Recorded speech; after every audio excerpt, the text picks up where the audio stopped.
how do you foster a culture of continuous improvement or continuous learning and personal development in a business? Like how does someone tomorrow go and build a team and drive this culture into their team? Yeah. Oh, well, I can start on that. I think it's lucky that one of our values is continuous improvement, right? So we're talking to our team and we're talking amongst ourselves all the time about that continuous improvement piece. And we, as leaders, are living and breathing that continuous improvement, And so I think the rest of the team will sponge off of that. So it has to come from the top as us as leaders. And I think the team, by seeing us doing the doing, will just absorb that and do the same. Cool. Aaron? Yeah, I agree. I think it's all about learning, improving, just keep improving, and then they'll go, they're mucking in, and we keep saying muck in, like we get our hands dirty. But like the self-awareness for me is like, it's always reflecting back on what we said and what we did and why we did it is kind of really important, because, I mean, the difference between leadership and management for me is like, leadership is, you want people to follow you, trust you. Like, I always look back at my old employers, employers, my old bosses, and the reasons why I looked up to them, and I take those things, I take all the good things, and then I go, there's things that I didn't really like, and I dump those things because I'm like, so that's kind of like the self-awareness and the reflection, and go, but it's like, not that they were doing anything wrong, but everyone's got these different attributes, and I think you gotta like sponge off that, take that, and then I think it's just like they call it, it's pretty simple, it's leading by example, right? You do it and they go, oh fuck, that guy seems to be doing all right, like or like he's got something that I like about what he's saying, so I'm going to just, and then naturally people just follow. Yeah, I'm the same, man. Like when I was younger, in my grad days or even working in retail, you will work with shit bosses, right? People that just lash out on people and people that are not good leaders, but there are certain traits of them that make them where they are.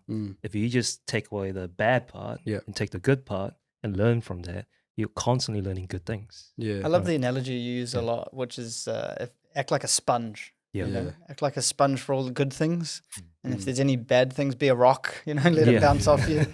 Right. Don't absorb the bad stuff.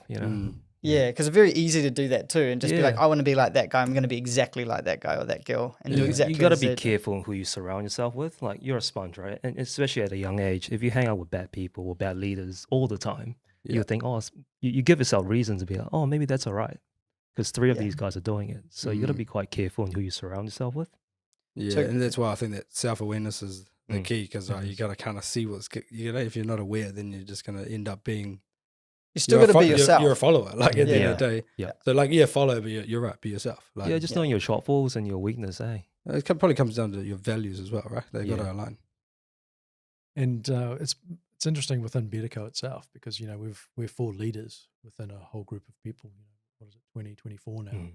And I'd like to ask them what they think of our leadership styles. It might be quite telling, but I think because we are quite different, I think that's the way that Betaco works, because we are quite different people and different leaders. It would be interesting to get some feedback from the team on that. It's probably one of the reasons why it does work is because you're different. It's like in any marriage or relationship, in businesses, if it's conflicting, it doesn't work. But if it's not congruent, but if it works harmoniously together, great. Well, I think you nailed it though. That's part of leadership, right? Like, it's doing the scary things. Like some managers will never ask for feedback because they're just going. Well, the ego's too high sometimes. Sometimes it's negative, right? So then leadership's like, actually, I'm ready to have it. Just give it to me. Like, tell me what it is. So be vulnerable. I can be self-aware. I can reflect on it. Go sort it out. And then I think that's where business owners can make terrible mistakes when they're growing. They're continuously looking for someone to look after the people or the work, and then they put in managers, and they advertise the role as a managerial role, and then they bring it into the people, and they say, "Oh, we got a manager." And these people manage the shit out of everything, right? But management is being a good manager is not about having just good management. It's about being a leader, and I often see good managers are actually not people who manage the shit out of everything, but people who are actually leading by example. Yes. Or showing good leadership and being there for their people and whatnot, rather than managing the crap out of everything. So is there still room for managers? There's still room for managers. What I'm saying is I think there's a difference these days where leadership is not just for the person at the top. No, it's everywhere. Leadership is for everyone. Yeah, that's right. And even if you're a manager, you should be thinking, how do I lead as opposed to manage? Yeah. It's kind of like you go, okay, I need an operations manager, operations leader. I still think like if the task itself is to get shit done, then you need to hire a manager. The attributes that person possesses or has is leadership skills, right? Like, that shouldn't necessarily be in the job title, because then they get lost with like, I'm just gonna keep like leading the way, and it's like you got to get on with the fucking thing, man. Like like you've got to get you've this, gotta as get you it say, done. get the shit done. Yeah. And if you're not strong enough as a leader to actually tell that to your team so that they can deliver, then something to And consider. one of the I saw this in my corporate days is like managers, they fall over a lot because they don't care about the others, they care about themselves. And so that's not good leadership, because they're just worried about how am I to get my pay rise and what does that look like for me? And then they don't give the hard truths. And I think that's weak. Like, like as a leadership group, like if you're in a corporate or in any business, you want to be told by your managers what the heck's going on, not told like the nice stuff, because by the time it's too late. Like it happens in corporate all the time. And so I good think you got to leaders just wouldn't shelter the bad stories, right?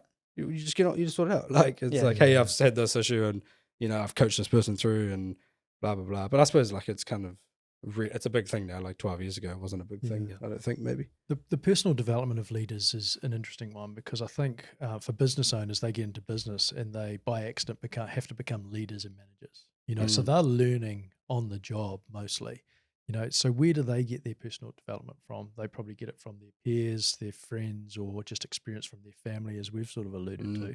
But it must be pretty scary, when you're bringing on new employees to be this leader, because they, by accident, they've fallen into it and now they've got to deal with it, Yeah. You often see people and they say, oh, that person was born to be a leader, or that person was born to be a manager. It's total bullshit. They've just done something in the past life that has given them some experience in that area, and they've just become good at it. So anyone can be anything. That's right.